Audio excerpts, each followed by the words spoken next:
বিজেপির প্রচারে মিছিল ঘিরে উত্তপ্ত গোঘাটের বর্মা। তৃণমূল বিজেপির সংঘর্ষে দুপক্ষের বেশ কয়েকজন জখম হয়েছেন, বেশ কয়েকটি গাড়িও ভাঙচুর করা হয়েছে বলেও অভিযোগ। একে অপরের বিরুদ্ধে হামলার অভিযোগ তুলছে বিজেপি তৃণমূল দুপক্ষই। ঘটনায় ব্যাপক উত্তেজনা ছড়ায়।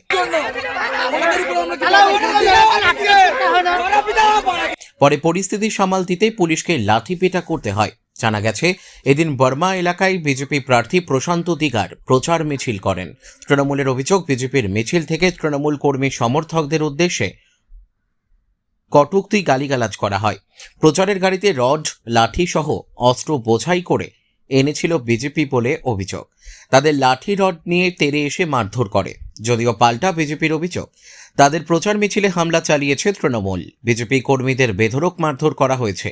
ঘটনায় কয়েকজনকে আটক করেছে পুলিশ। বিজেপি এ নিয়ে নির্বাচন কমিশনে অভিযোগ জানাবে বলে দাবি করে।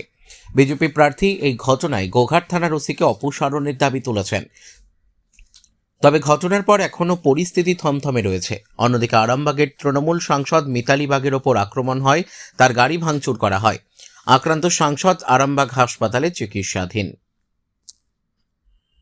ছিল। আর এই সামনে যে গ্রাম আছে, গ্রাম থেকে প্রচুর মানুষ ছুটে এসে এদেরকে মারধর করে।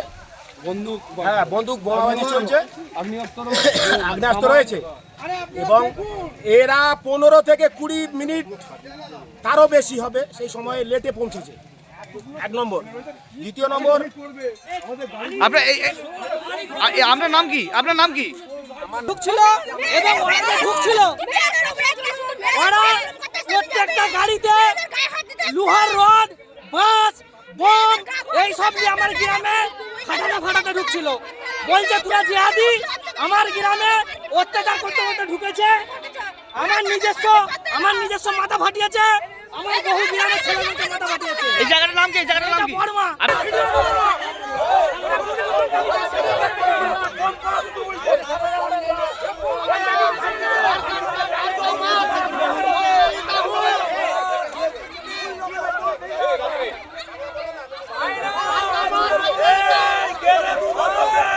Report PB news.